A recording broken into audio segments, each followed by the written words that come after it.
Hey guys, tonight we're taking a deep dive into what was supposedly one of the most desirable professions in ancient Egypt, that of the scribe. Forget the romanticized images of wise men calmly chiseling hieroglyphs. You're about to discover that being a scribe, despite its privileges, came with a brutal, relentless, and often sucky reality, starting from the moment you embarked on your grueling education. This wasn't a cushy desk job. It was a lifetime of demanding work, constant pressure, and peculiar occupational hazards. Frankly, you probably wouldn't survive the first month of scribal school without crying yourself to sleep. So before you get comfortable, take a moment to like the video and subscribe, but only if you genuinely enjoy what I do here. Tell me, where in the world are you tuning in from, and what time is it for you right now? Now, dim the lights, maybe turn on a fan for that soft background hum, and let's ease into tonight's journey together. You find yourself a young boy, perhaps around the age of 5 or 6, in a bustling, dusty Egyptian city, maybe Thebes or Memphis, around 1300 BCE, while most boys your age are playing in the streets or learning their father's trades. You're about to embark on a different path, one that promises prestige but demands an unimaginable sacrifice of your childhood. You are going to scribal school. This isn't your cozy modern kindergarten. This is a brutal, unforgiving institution designed to forge the backbone of the Egyptian administration. It truly sucked to have your childhood replaced by endless lessons. The journey to becoming a scribe was incredibly arduous, spanning many years of intense, relentless study, often lasting for a decade or even longer. Most boys began their training at a very young age, as literacy was a complex and time-consuming skill to master. You would attend a house of life, attached to a temple or a palace, or perhaps be tutored privately if your family was wealthy enough. This wasn't a casual learning environment. It was a strict, disciplined regimen. Your first challenge would be to master hieratic script, the cursive form of hieroglyphs used for everyday writing. This involved endless copying.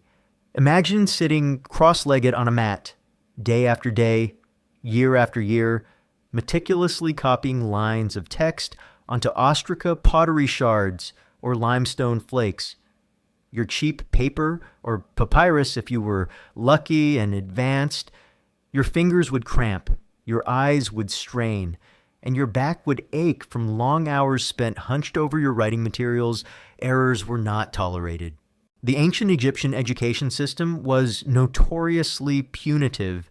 Forget gentle encouragement or constructive criticism. Mistakes were met with harsh physical discipline. Your teachers, themselves products of this brutal system, believed that learning was best instilled through pain. Imagine a sharp rap on the knuckles with a reed pen, a slap to the head, or even a caning for sloppy handwriting or a forgotten lesson. The famous Egyptian maxim: "A boy's ear is on his back. He listens when he is beaten," was not just a saying, it was a guiding principle of your education. This constant threat of corporal punishment would hang over you, turning every lesson into a source of anxiety. It really sucked to literally get beaten for bad handwriting.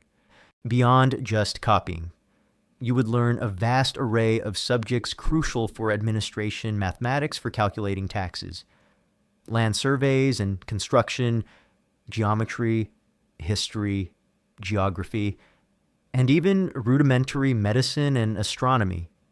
You would memorize long lists of titles, offerings, and administrative procedures. The sheer volume of material you had to absorb was immense, requiring exceptional memory and discipline.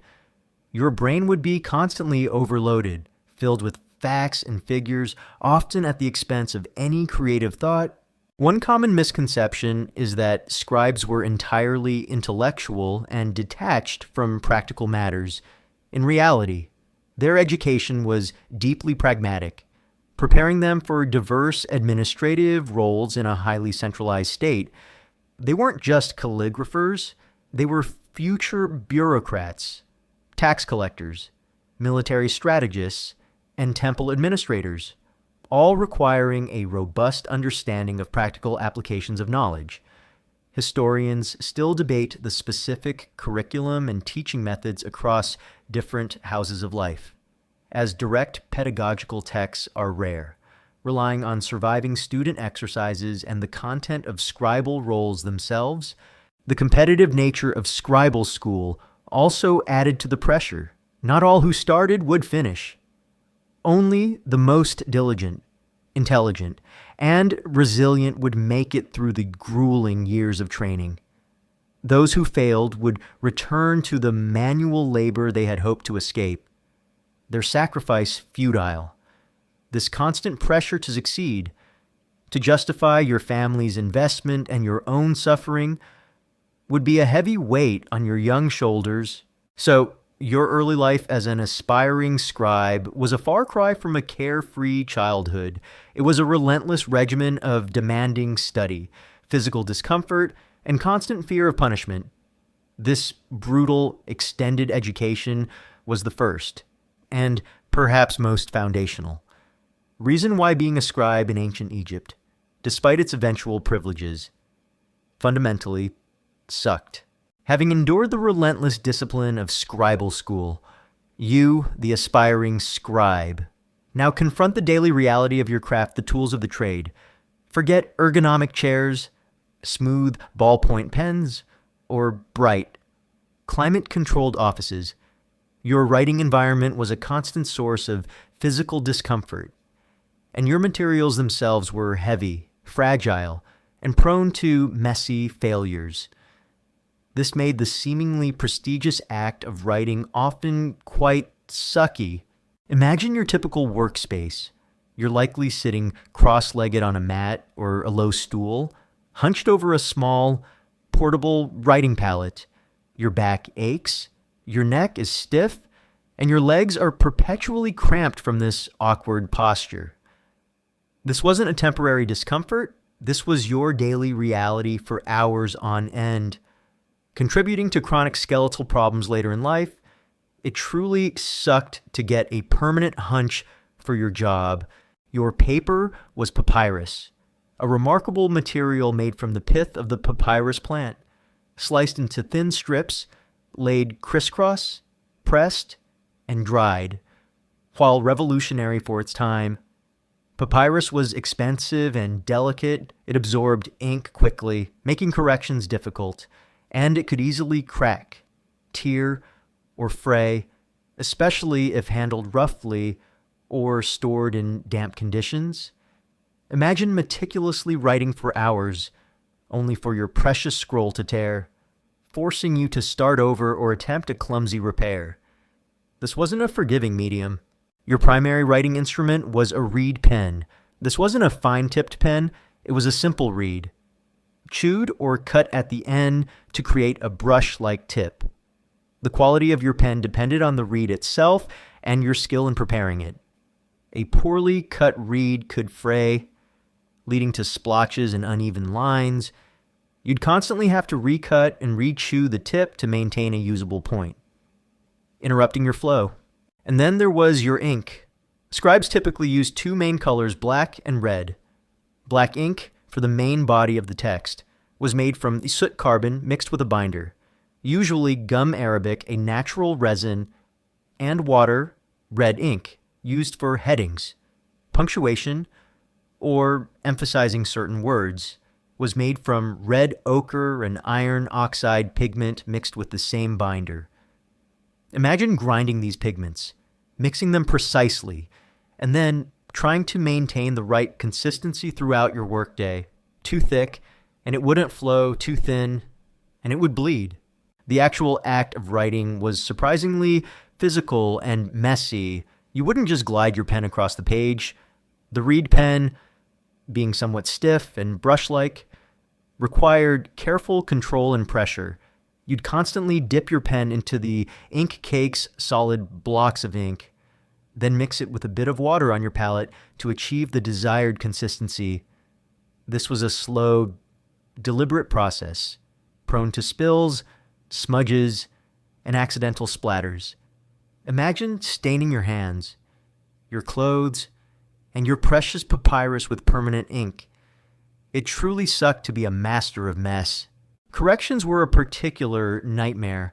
There was no delete button.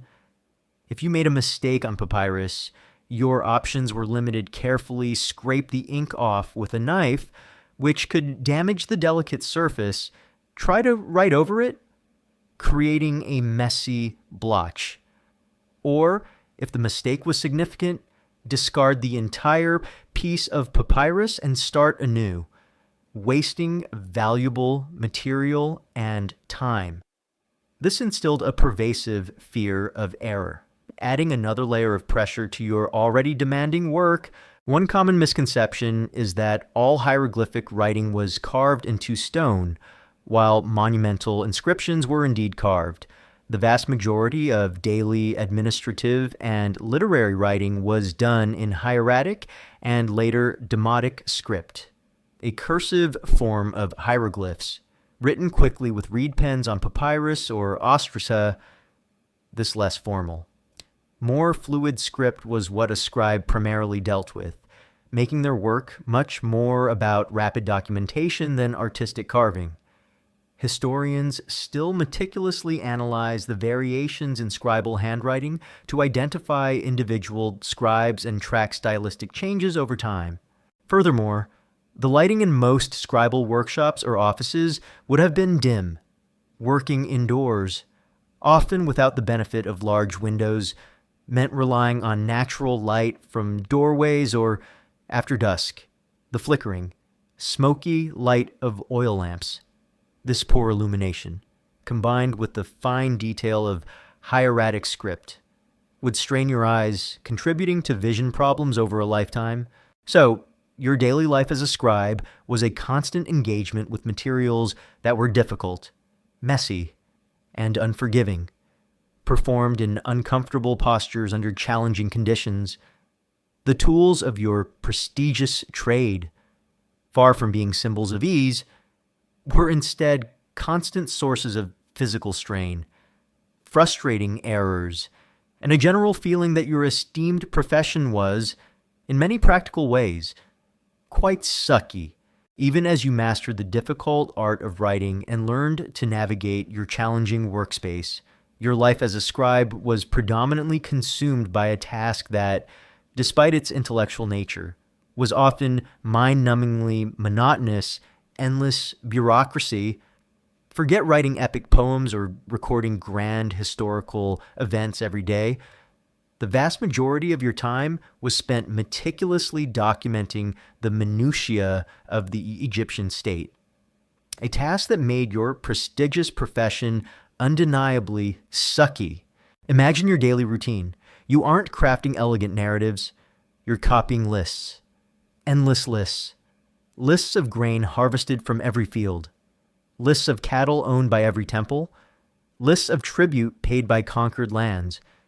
You'd be recording the number of bricks produced for a new temple, the provisions issued to a work gang, the inventory of goods in a storeroom, every single item, every single transaction, every single person had to be accounted for.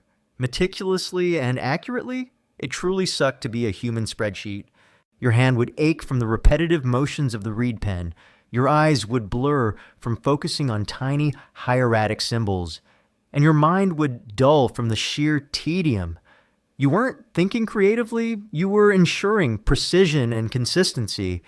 Imagine copying out thousands of entries, day after day, week after week, with no break from the repetitive nature of the work.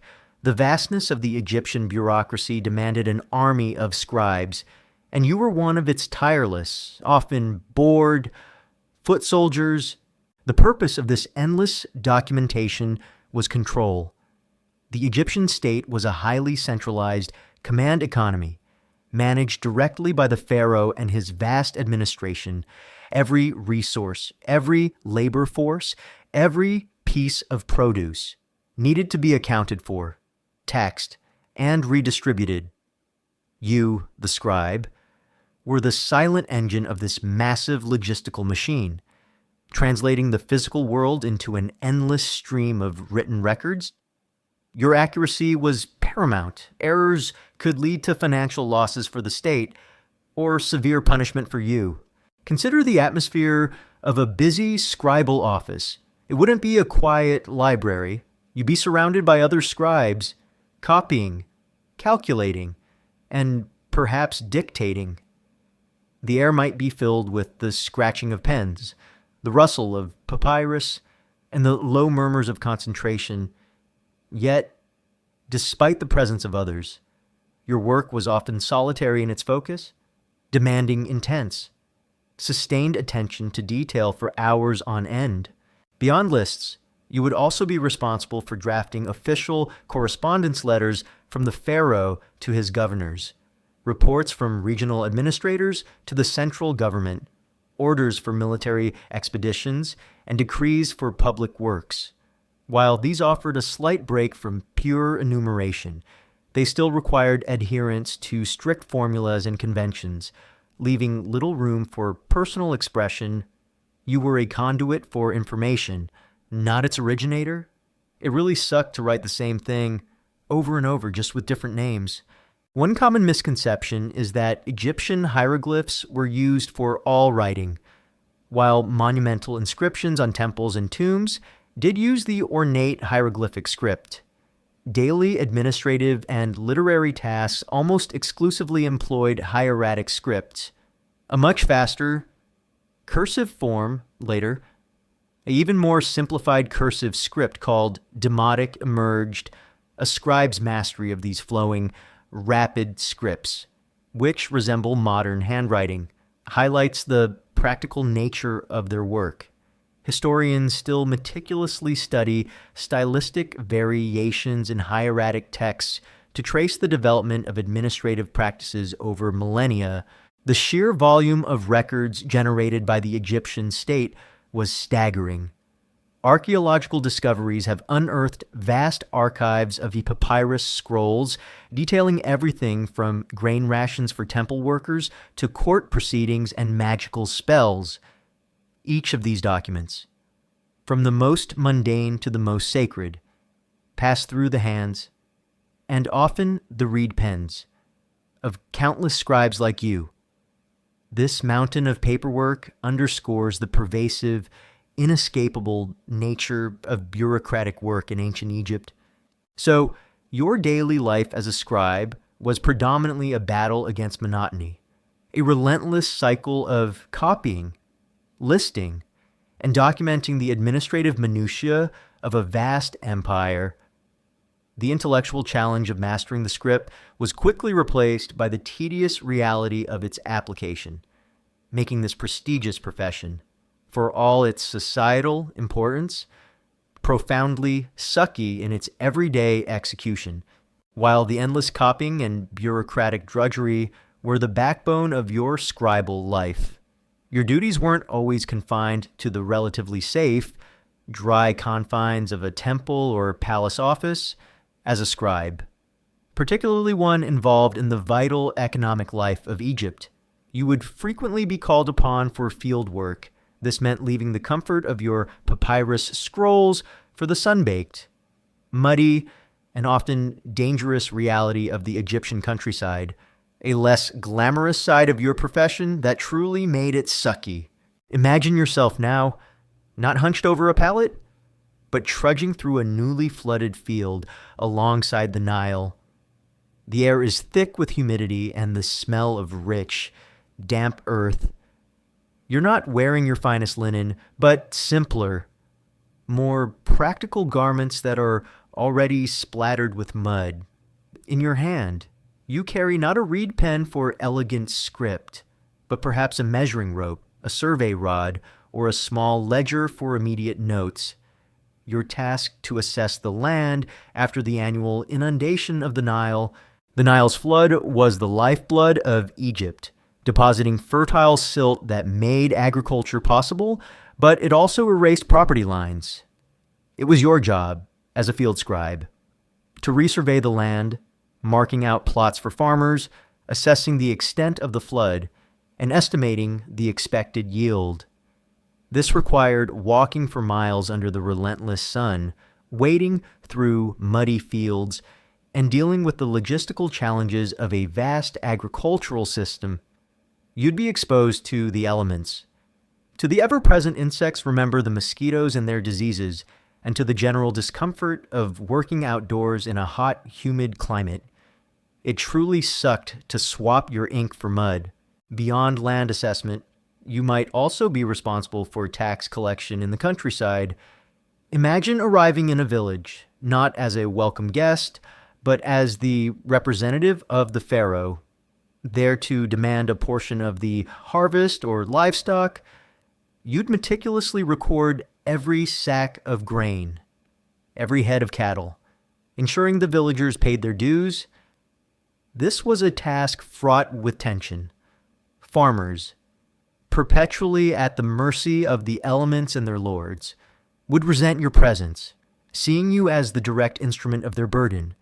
You'd face pleas, evasions, and perhaps even thinly veiled threats. This required not just accuracy, but a certain level of courage and authority. As you were the face of imperial power in remote areas, this fieldwork also meant exposure to dangers that a palace scribe might never encounter. Travel itself was perilous. You might be ambushed by bandits on a lonely road, or face wild animals in less settled areas. The heat could lead to heat stroke or dehydration. The unsanitary conditions of rural villages meant a higher risk of contracting various diseases. Your life, temporarily at least, would be closer to that of a common soldier or laborer than a privileged intellectual, one less glamorous, but critical. Detail of a field scribe's work was the need to account for damaged or diseased crops and livestock. Imagine meticulously documenting a farmer's plea for tax reduction because his wheat crop was ravaged by pests, or his cattle succumbed to an unknown illness. This required careful observation, negotiation, and the ability to distinguish genuine hardship from attempted tax evasion, adding another layer of complexity and potential conflict to your duties. One common misconception is that all scribes were confined to comfortable offices, while the highest-ranking scribes might have been. A significant number were itinerant, traveling throughout Egypt to perform essential administrative tasks. This mobility, while offering some variety, also meant constant exposure to the harsh realities of rural life, dispelling any notion of a uniformly pampered existence. Historians still actively research the specific itineraries and challenges faced by these mobile scribal units, often finding their routes closely tied to agricultural cycles and tax collection schedules. Furthermore, being a field scribe put you in direct contact with the very people your education had supposedly elevated you above. You, the literate elite, were now directly confronting the struggles of the illiterate masses. This experience could be humbling, frustrating, or even dehumanizing. Depending on your temperament and the specific circumstances, it eroded any romantic notions you might have harbored about your detachment from manual labor and the common populace. So, while the position of scribe offered undeniable advantages, the reality of field work was a constant reminder of the physical demands and dangers that lay beyond the palace walls. Trudging through mud, enduring the elements, facing resentful taxpayers, and risking your life for the sake of meticulous record-keeping. These less glamorous duties made being a scribe in ancient Egypt, in many ways, truly sucky, even as you diligently performed your duties, whether confined to a dusty office or trudging through the muddy fields. The life of a scribe was perpetually shadowed by a pervasive and horrifying threat, constant pressure, and the fear of the whip. Despite your elevated status and intellectual prowess, you were still a servant of the state, and errors, inefficiency, or defiance could be met with brutal physical punishment, making your prestigious profession undeniably sucky. Imagine the atmosphere in a scribal workshop. It wasn't a relaxed environment conducive to scholarly pursuits. Instead, an underlying tension would always be present. Your overseers, themselves scribes who had endured the same harsh training, were often unforgiving. Accuracy was paramount. A misplaced hieroglyph, a miscalculated sum in a tax ledger, or a delayed report could have significant consequences for the state and for you. Every stroke of your reed pen, every tally mark was performed under the watchful eye of authority. It truly sucked to live in perpetual fear of a beating. The Instruction of KD, a famous ancient Egyptian text, though its existence and historical accuracy as a real school text are debated by modern historians. It certainly reflects the prevailing attitudes, vividly describes the peasant's miserable life, and extols the virtues of being a scribe, often contrasting them by saying, "Put writing in your heart, that you may protect yourself from hard labor of any kind and be a magistrate of high repute." Yet even this text, which glorifies the scribe, contains a chilling warning about the consequences of failure. Be a scribe, for he is protected from taxes and from being forced into corvée labor. But if you are lazy, you will be beaten. The implication is clear even as a scribe. You were not entirely free from the threat of the very physical labor you sought to escape, or the physical discipline associated with it. Punishment for scribes was not uncommon. For minor infractions like sloppy handwriting, tardiness, or inattention, you might face a sharp rap on the knuckles with a reed pen, a slap, or even a caning. These weren't just symbolic gestures, they were painful, humiliating acts designed to enforce discipline through fear. Imagine, as an educated man, being subjected to such physical indignities. A stark reminder of your subordinate position. For more serious offenses, such as significant errors in records that led to financial loss for the state, or outright defiance of authority, the consequences could be far more severe. You might face prolonged beatings with a bastinado, a stick used to beat the soles of the feet, a punishment so agonizing it could leave you crippled or unable to walk for days. You might be stripped of your position, your privileges revoked, and forced back into manual labor, the ultimate degradation for a scribe. In extreme cases, particularly for disloyalty or corruption that undermine the pharaoh's authority. Execution was a possibility. This constant threat of physical violence, even for intellectual workers, created a pervasive culture of fear.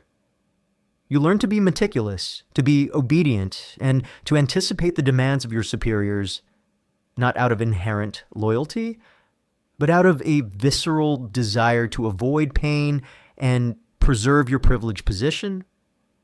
It meant that a significant portion of your mental energy was dedicated not to creative problem solving, but to self-preservation and avoiding mistakes. One unique detail, sometimes found in scribal writings, are the small, almost imperceptible scribal errors or deliberate omissions that might have been made to subtly protest against an onerous task or to cover up a minor inefficiency. While these were risky, they represent tiny acts of defiance or human fallibility within a system that demanded absolute perfection. Historians still meticulously analyze such textual anomalies, debating whether they are true mistakes, deliberate subversive acts, or simply reflections of the scribe's fatigue or distraction. The very nature of being an imperial servant meant that your life, though privileged, was not your own. Your skills, your time, and your very body belonged to the pharaoh and the state. You were a valuable tool, but a tool nonetheless. subject to the whims and demands of absolute power. This underlying lack of true autonomy, despite your education, contributed profoundly to the feeling that your life was not entirely your own, making it inherently sucky. So your daily life as a scribe was not just about intellectual pursuits, it was a perpetual negotiation with authority, constantly overshadowed by the very real threat of physical punishment, this pervasive fear of the whip, the constant pressure for faultless performance, and the underlying reality of your servitude made being a scribe in ancient Egypt, for all its supposed glory, a profoundly sucky experience, even as you toiled under the ever-present threat of the whip and navigated the monotonous demands of bureaucracy. Your position as a scribe presented a unique and often paradoxical reality. You were privileged, yet fundamentally owned. This peculiar blend of elevated status and inherent servitude made your life a constant negotiation with your own identity, and ultimately, profoundly sucky. Imagine the contrast with the vast majority of the Egyptian population. You weren't a farmer, toiling under the relentless sun in muddy fields, perpetually at the mercy of the Nile's unpredictable floods and the Lord's harsh demands. You weren't a laborer, hauling heavy stones for monumental construction projects, enduring back-breaking work and minimal rations. You were literate, educated, and your hands were clean, marked not by calluses but by the stain of ink. This alone set you apart as a member of the elite, a distinct social class above the vast, struggling masses. It truly sucked to be privileged, but still bound. Your privileges were undeniable. You likely lived in more comfortable dwellings, perhaps even a small house with multiple rooms, a luxury unimaginable to a peasant. Your food, while still simple, would be more consistent and probably of better quality than that of the common laborer. You wore finer linen, signaling your elevated status. You had access to knowledge, to the vast libraries within the houses of life, a treasure trove denied to the illiterate majority. These were the carrots that drew so many desperate boys to scribal schools. However, this privilege came with a heavy chain. You were ultimately a servant of the state, owned by the pharaoh. Your education, your skills, your very life were dedicated to the service of the imperial administration. You had no true autonomy. You couldn't simply quit your job and pursue a different career. Your fate was inextricably tied to the whims of the pharaoh and the needs of the empire. You were a valuable tool, meticulously honed, but a tool nonetheless. This lack of true freedom was a constant, underlying source of misery. Your life was dictated by duties, not by personal choice. If the pharaoh decreed a new project, you worked. If a province needed a new tax assessment, you went. Your intellectual prowess was a means to an end for the state, not a path to personal liberation or independent thought. You were essentially intellectual property, owned by the most powerful entity in the land. It really sucked to be a gilded slave. Consider the contrast with modern professionals. Today, a highly educated individual commands respect, earns a comfortable living, and has the freedom to choose their path. For the ancient Egyptian scribe, respect was accompanied by an unspoken understanding of your servitude. Your comfortable living was a form of payment for your absolute dedication and obedience. You were essentially a cog in a massive machine, albeit a highly polished and vital cog. One common historical misconception is that scribes were synonymous with intellectuals in the modern sense, pursuing knowledge for its own sake. While some scribes certainly engaged in literary pursuits and philosophical thought, their primary role was administrative and practical. Their education was vocational, designed to equip them for service to the state. not necessarily to foster independent critical thinking or artistic expression outside of established conventions. Historians still debate the extent of truly independent intellectual thought among scribes, as most surviving texts are utilitarian or laudatory of the system they served. Furthermore, your status was hereditary only in a limited sense. While a scribe might try to pass their profession down to their son, it wasn't guaranteed. The son still had to undergo the brutal training, and only if he succeeded would he earn his place. This added a layer of precariousness even to the generational aspect of your privilege. You couldn't simply retire and expect your children to automatically inherit your comfortable position. They had to earn it through the same grueling process. The very texts that glorified the scribe's life also reinforced this notion of being owned. The satire of the trades, for example, which contrasts the scribe's comfortable life with the misery of other professions, serves as propaganda, not just to attract recruits, but also to remind scribes of their privileged, yet bound, position. It subtly reinforces the idea that your life, though better than a peasant's, was still fundamentally dictated by the state. So, your life as a scribe in ancient Egypt was a peculiar paradox. You enjoyed undeniable privileges that set you far above the common masses. Yet you were perpetually bound to the service of the pharaoh and the state.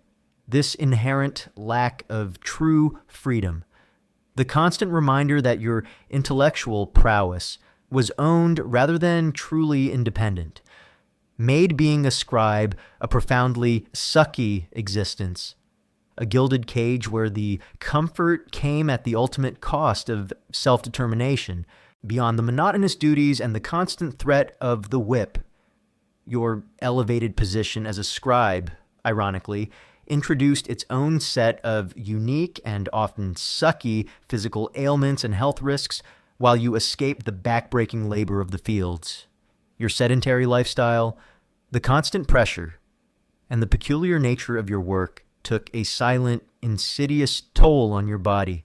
Imagine your typical workday. You are not lifting heavy stones or tilling sun-baked earth. Instead, you are sitting, cross-legged on a mat or a low stool, for hours on end. Hunched over your writing palette, your eyes are constantly focused on the minute details of hieratic script. Your fingers cramped around a reed pen. This seemingly less strenuous life, however, came with its own distinct set of occupational hazards that would plague your body. It truly sucked to get sick from sitting too much. Firstly, chronic musculoskeletal issues would be a constant companion. The prolonged periods of sitting in awkward, unsupported positions would lead to persistent back pain, neck stiffness, and strained shoulders. Your wrists and fingers would ache from the repetitive motions of writing, potentially developing conditions akin to modern carpal tunnel syndrome, making your very tools a source of pain. Imagine trying to write meticulously for hours when your hands are cramping and your back is screaming. This continuous strain would contribute to spinal deformities or premature arthritis in your joints. Your eyesight would also suffer immensely. Working in dimly lit rooms, often by the flickering, smoky light of oil lamps after dusk, and constantly focusing on fine script, would place immense strain on your vision. Early onset of farsightedness or other vision problems would be common, making your work increasingly difficult as you aged. Without corrective lenses, your career might effectively end when your eyes failed long before your body truly gave out. It really sucked to go blind from too much reading. Too much. Then there was the often overlooked issue of respiratory problems. While you weren't covered in dust from a construction site, scribal workshops, particularly those in temples or palaces, could be poorly ventilated. The smoke from oil lamps, the dust from papyrus fragments, and potentially even the airborne particles from grinding pigments for ink would be constantly inhaled. This continuous exposure could lead to chronic coughs, bronchitis, or other respiratory ailments, making every breath a shallow struggle. Despite your elevated status, your diet, while more consistent than a peasant's, could still be unbalanced. A scribe's life was relatively sedentary compared to manual laborers, but their diet might still be heavy on grain and potentially lacking in fresh, diverse nutrients if they weren't careful. This could contribute to digestive issues. Obesity, though this was rare in ancient Egypt, or other metabolic problems over time, one particularly grim yet fascinating. Detail relates to kidney stones and bladder issues. The dry, hot Egyptian climate necessitated constant hydration, but access to consistently clean drinking water could be a challenge. Furthermore, the limited variety in diet and the potential for certain mineral buildups could contribute to the formation of kidney stones. These were incredibly painful and, in ancient times, often led to severe complications or death if they caused blockages or infections. The sedentary nature of scribal life might have also exacerbated these issues. Historians still analyze urinary tract remains in mummies to identify the prevalence of such conditions among the elite. The stress of your profession also took a hidden toll. The constant pressure for accuracy, the fear of punishment, the demands of powerful superiors, and the inherent insecurity of your position within the palace bureaucracy would contribute to chronic stress. This stress could manifest physically as digestive disorders, headaches, and a general weakening of the immune system, leaving you more susceptible to whatever endemic diseases were circulating in the population. You might escape the external threats, only to be consumed by the internal ones. One common misconception is that ancient Egyptians had perfect health due to their natural lifestyle. While they avoided many modern illnesses, they suffered from a plethora of their own. For scribes, their unique lifestyle created specific vulnerabilities that were distinct from those faced by manual laborers, demonstrating that no social class was truly immune from the health challenges of the ancient world. Historians frequently contrast skeletal evidence of scribes with those of laborers to highlight these distinct occupational health patterns. So, your life as a scribe, though seemingly less physically demanding, was far from healthy. The peculiar demands of your profession imposed a unique set of physical ailments and health risks: chronic pain from posture, failing eyesight, respiratory issues, and potential internal problems. This made being a scribe in ancient Egypt, despite its intellectual prestige, a physically sucky existence, slowly eroding your body in ways that were subtle, yet profoundly debilitating. Even if you managed to endure the chronic aches and failing eyesight of a seasoned scribe, your ascent through the ranks would inevitably lead you to confront a different kind of frustration: the limited avenues for true power and the pervasive glass ceiling that existed for even the most brilliant scribes. While you held undeniable influence, the highest echelons of authority were often reserved for a different breed of official, making your potential for ultimate advancement profoundly sucky. Imagine yourself now, an experienced scribe, perhaps in your middle age. You've risen through the ranks, meticulously copying countless documents, accurately assessing land, and efficiently managing departments. You might even hold the title of chief scribe of a temple or a regional administration, overseeing dozens of junior scribes and playing a crucial role in the daily functioning of the state. You interact regularly with high officials, perhaps even with members of the royal family. You are a respected, indispensable figure. It truly sucked to be indispensable, but not truly in charge. However, beyond a certain point, your path to power often became blocked. The highest positions in the Egyptian state, viziers, high priests, military generals, and provincial governors, were typically held by individuals from the aristocracy or the royal family. These were men and occasionally women born into positions of power, their authority stemming from lineage and direct connection to the pharaoh, not solely from intellectual merit or administrative skill. You, the scribe, no matter how brilliant or hardworking, were ultimately a commoner by birth, a servant of the state, not its inherent ruler. This created a distinct glass ceiling. Your expertise was valued. Your administrative acumen was essential, but true, autonomous power.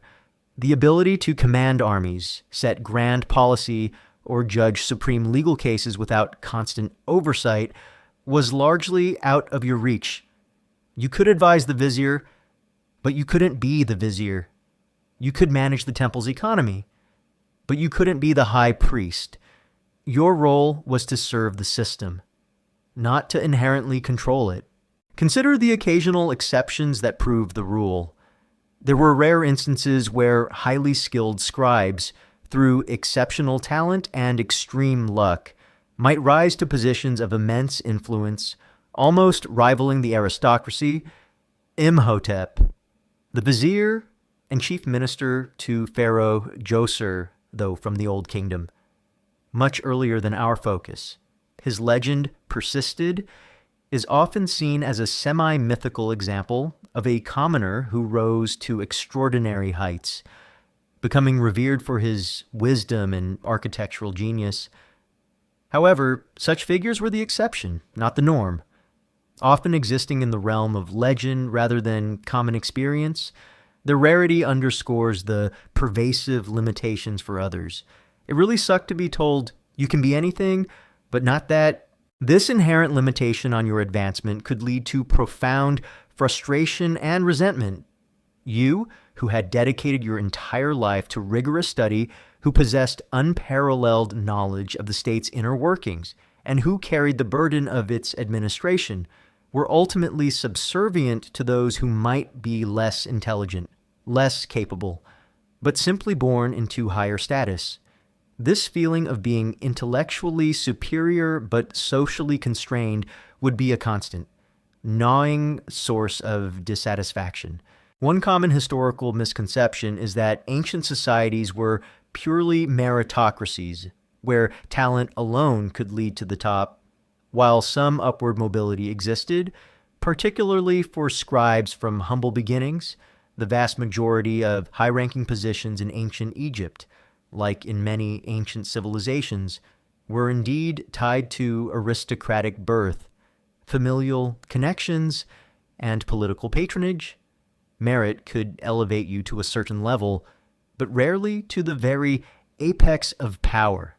Historians still meticulously studied the social mobility charts derived from tomb inscriptions and official titles, revealing a complex but largely hierarchical structure with limited pathways to absolute power for those not of noble birth. Furthermore, even if you gained significant influence, it was often informal and dependent on your relationship with a powerful patron. Typically the pharaoh or a vizier. This meant your power was precarious, not officially codified, and could vanish instantly if your patron fell from favor or if a new ruler ascended who did not trust you. This contrasts sharply with the inherited power of the aristocracy, which, while not immune to political upheaval, rested on a more stable, ancestral foundation. Your power was a borrowed light, not an inherent flame. So, your journey as a scribe, while offering significant advantages over the common populace, ultimately led you to a frustrating plateau. You were an essential, highly skilled professional, indispensable to the functioning of the empire, yet the highest echelons of true, ultimate power remained largely beyond your reach, reserved for those born into privilege. This inherent limitation on your advancement, the invisible glass ceiling, made the ultimate ambition of a scribe's life profoundly sucky. leaving you perpetually powerful but never truly supreme, even as you navigated the frustrating glass ceiling of your profession, and perhaps endured the chronic aches of a scribe's life. There was an even more profound and terrifying source of misery, the unpredictable capriciousness of royal power. The Pharaoh, the living god you served, could elevate you with a word or destroy you with a whim, making your entire existence constantly precarious and profoundly sucky. Imagine the terrifying reality of serving an absolute monarch. The Pharaoh was the embodiment of divine will, and his decisions, however arbitrary, were unchallengeable. You, a scribe, were a direct servant of this divine authority. Your life, your career, your family's fortunes, all rested entirely on the shifting sands of the Pharaoh's favor. One day, you might be showered with gifts and promotions for a task well done. The next, a slight misstep, a misinterpreted word, or simply a bad mood from the royal presence could send you spiraling into disgrace or even death. It truly sucked to have your life hang by a thread. Consider the atmosphere within the royal palace or temple where high-ranking scribes often worked. It was a place of immense power, but also intense paranoia and intrigue. The pharaoh had many advisors, many officials, and many factions vying for his attention. Your rivals, whether other scribes or powerful aristocratic officials, would constantly seek to undermine you, whispering accusations or spreading rumors, hoping to turn the royal favor against you. You had to be perpetually vigilant, constantly assessing the political climate, and always aware of who held influence over the pharaoh. A sudden, unexpected demotion or banishment was a constant fear. Imagine receiving a royal decree that, with no explanation, stripped you of your title, confiscated your property, and exiled you to a remote outpost or forced you back to manual labor.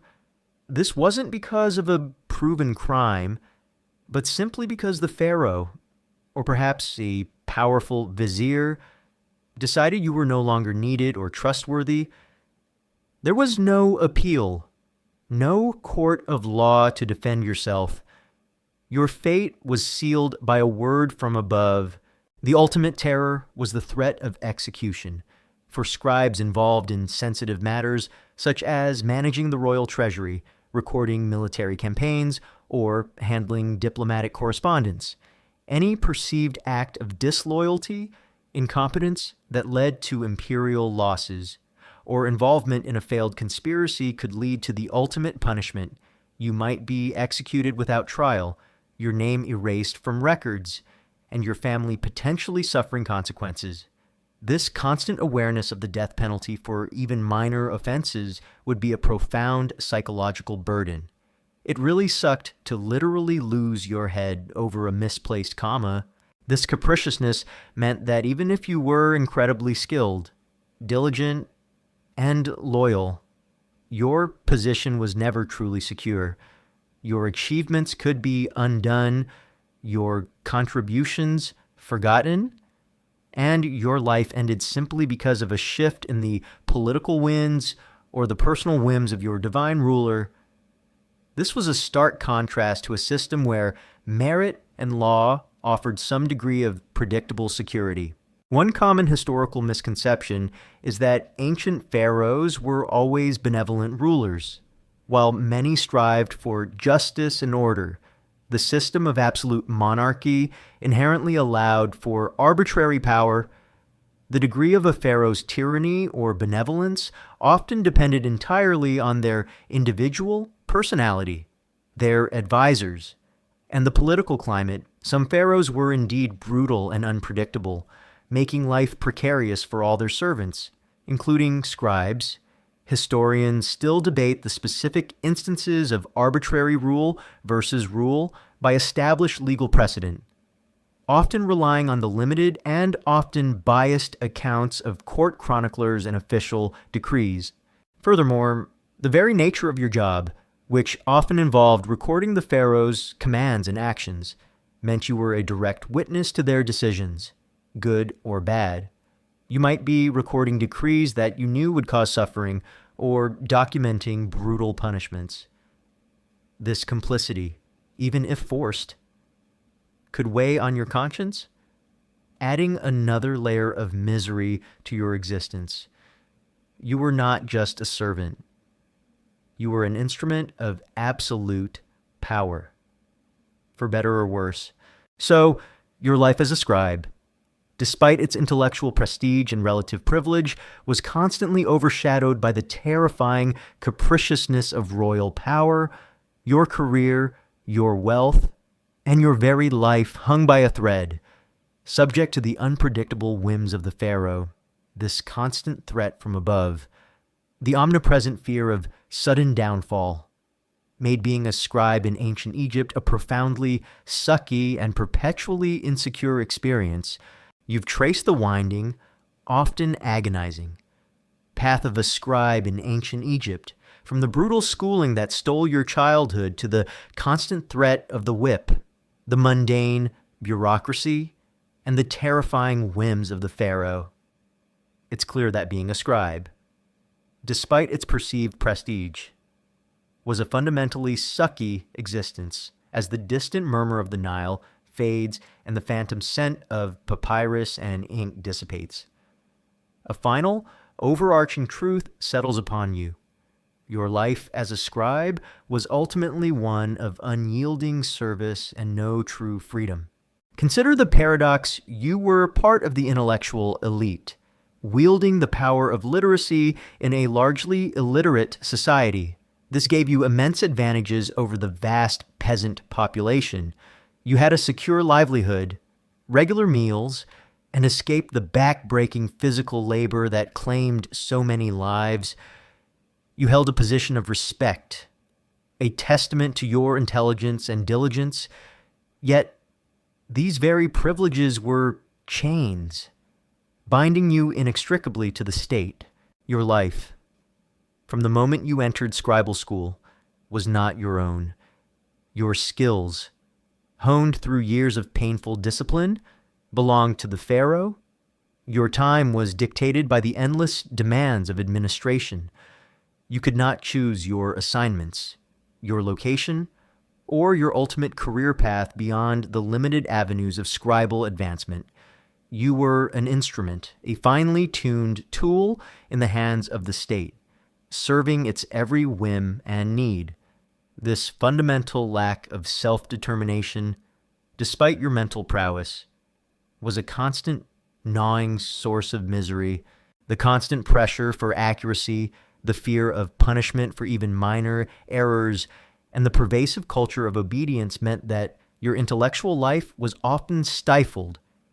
You were encouraged to copy, to record, to calculate, but rarely to question, to innovate beyond established norms, or to pursue knowledge for its own sake. Your creativity was channeled into precise execution, not independent thought. This intellectual confinement, in a profession supposedly built on knowledge, made your daily existence profoundly sucky. And even if you ascended to the highest ranks, achieving immense influence at court, your power was always borrowed, dependent on the fickle favor of the pharaoh. It was informal, precarious, and subject to immediate and brutal retraction. You had no inherent familial claim to power like the aristocracy. Your position was earned through service, and could be lost just as quickly. This inherent insecurity, even at the zenith of your career, meant true peace and freedom were always out of reach. One particularly poignant and often overlooked detail highlighting this lack of freedom is the Scribes statue. Many scribes, particularly those of middle to high rank, would commission statues of themselves, often depicted sitting cross-legged, holding a papyrus scroll and a reed pen.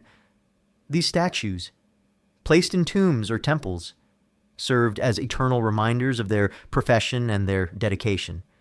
While a mark of pride, They also physically embodied the constrained, sedentary nature of their lives, perpetually depicted in the act of service, forever bound to their tools and their duties. Historians still meticulously study these statues, noting variations in posture and equipment to understand different scribal roles and periods. Ultimately, the life of a scribe in ancient Egypt, for all its undeniable prestige and advantages over the common populace, was a profound and constant paradox. You were elevated, yet owned, respected, yet perpetually at risk, educated, yet confined. Your existence was a continuous, unyielding service to a powerful state, a life where intellectual pursuit was intertwined with physical discomfort, constant fear, and an ultimate, sucky lack of true, independent freedom. As you now drift into a deep, comforting sleep, let the scratch of the reed pen and the rustle of papyrus fade into the background. You are safe, warm, and free to pursue any path you choose, far removed from the golden cage of ancient Egyptian bureaucracy. May your dreams be peaceful, filled with the boundless possibilities that come with true self-determination, a stark contrast to the sucky truth we've explored tonight. You've completed your stark journey through what sucked about being a scribe in ancient Egypt, and as the phantom ache in your back and the scent of ancient ink finally dissipate, a profound, chilling truth remains. The life of a scribe, far from being the serene, purely intellectual pursuit often imagined, was a testament to the grinding demands of a centralized state, where privilege came at an undeniable and often sucky personal cost. Think about the brutal initiation. Your childhood was sacrificed on the altar of literacy, enduring years of rote memorization, physical discomfort from awkward postures, and the ever-present threat of corporal punishment. This rigorous, often painful, training wasn't just about learning to write, it was about instilling absolute discipline and conformity, turning you into a compliant cog for the imperial machine. It underscored that even the path to knowledge was paved with hardship. Then consider the daily grind. Your esteemed profession was dominated by the soul-crushing monotony of endless bureaucracy copying lists, recording taxes, and drafting formulaic reports.